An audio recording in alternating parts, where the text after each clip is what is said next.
Okay, I have received several requests for me to go over radical reactions, so that is what this video is going to be all about. It's going to be about radical reactions. Okay, the main goal of radical reactions in organic chemistry is you're going to create a halogenated alkane. And what I mean by that is you will have a plain alkane chain, and these are not very reactive and they're not going to do much, and you want them to be reactive if you're trying to react them or make something new in organic chemistry. So you can use some kind of halogen, which are very reactive, Br2, Cl2, and HNu, some kind of halogen, and some kind of initiator to create a halogenated alkane. So now you have a haloalkane, which is much more reactive, as we saw in substitution and elimination reactions. Is a good leaving group, and it sort of sets up the alkane to be reacted with, whereas this kind of does nothing for you. So the main steps in a radical reaction is 1, you have initiation.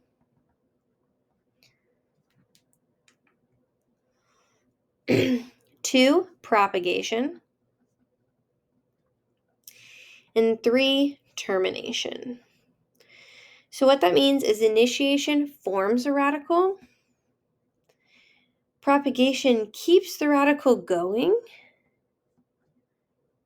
And termination will cause 2 radicals to react, so they're not reacting anymore. And all radicals are one unpaired electron. So normally electrons move in pairs. They don't like to move around by themselves, and when they do, they're extremely reactive and will react with anything they can get their hands on, pretty much. So when you have a radical, it's going to react. And halogens are pretty notorious for, when they're exposed to heat and light, breaking apart to cause a radical.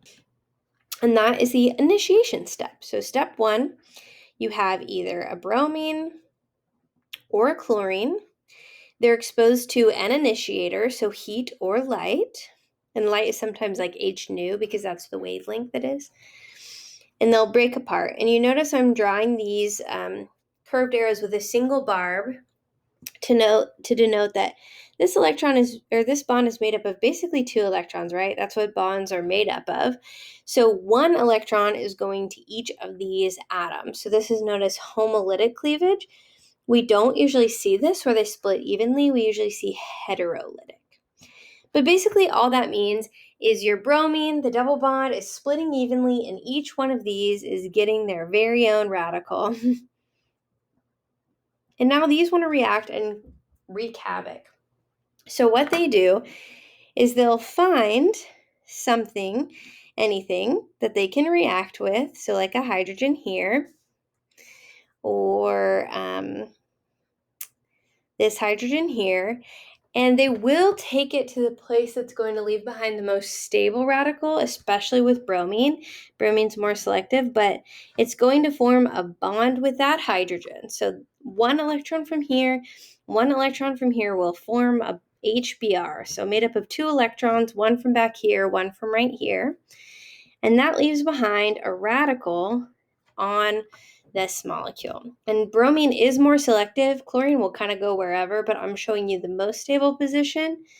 The chlorine will do the same thing. It'll take 1 of these electrons and this electron and form a bond between HCl.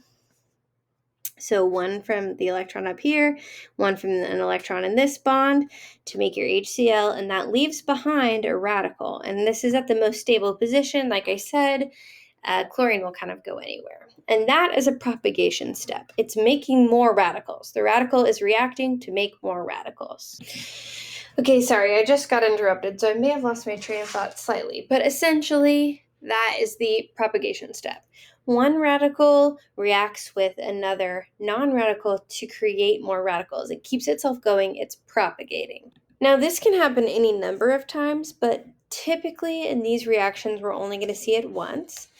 And then we will see what's known as a termination. So this radical will react with this radical, And same thing here. This radical will react with this radical, and it stops the propagation from happening any longer, and you get your radical forming. So this is an overview of radical reactions. This is it. You just need to know the initiation, propagation, and termination steps occur, and kind of where the radical forms, which is going to be on the most stable position. Now, bromine is more selective than chlorine, so in reality, if you had this, chlorine might also form a radical, let's say here. It could even form it here because chlorine's radical, it's going to be reacting wherever it can. And then, but bromine will consistently go on the most stable position. And then let's see, what else? It is valuable for you to know, especially coming up. You've got a quiz coming up, you've got an exam coming up, that you do need to be able to draw these radical structures, radical resonance structures, and it's going to be one single barbed arrow. So if you have this and this, that would move your radical over here. This is at the allylic position. You need to be able to do that, and you use a single barbed arrow to demonstrate the movement of only one electron rather than a pair of electrons moving together. I think that's pretty much everything. I have a few practice problems that I wrote up for you. And there's a lot of practice problems on this week's group work. So if you have this with bromine and heat, like 400 degrees Celsius, the radical will form Br2, initiation step will occur. Then this will propagate, so it will find the most stable position. So you need to know where the most stable position is, and in this case, it's the allylic position. And again, I've mentioned this before in other videos, but radical stability is the same of that as carbocation. So the most stable radical is going to be tertiary, and then secondary, and then very rarely will you get primary. If you have resonance, that's like a boost up. So if you have secondary with resonance, that's great. Tertiary with resonance, those are better. Like these are even better than those. And then the allylic and benzylic positions are better than any of them. So benzylic and allylic are better than these as well. And any other resonance will be, if it has one or more resonance structures, it will be somewhere on this side as well. So the more resonance structures you can make with that radical, the better. So the first step is the initiation. And then for propagation, it's going to react at the allylic position right here, one away from a double bond. And it will form a new radical. And that is in resonance, so that's why it's going to form right there. And then your other bromine, this one right here, I just moved it down, is going to take part in the termination step. Here we go. Okay. Now, similarly, if you have this structure and you react it, if you have chlorine, it may react in other places. So I'm going to stick with bromine. And I'm not going to do all the steps, but if you have bromine and some kind of initiator, so heat or light, and light is often done as H nu because that's the symbol for it in physics, or when we talk about wavelengths. That's a H nu is also called HV sometimes, so nu is more proper, is basically the like chemical symbol for light.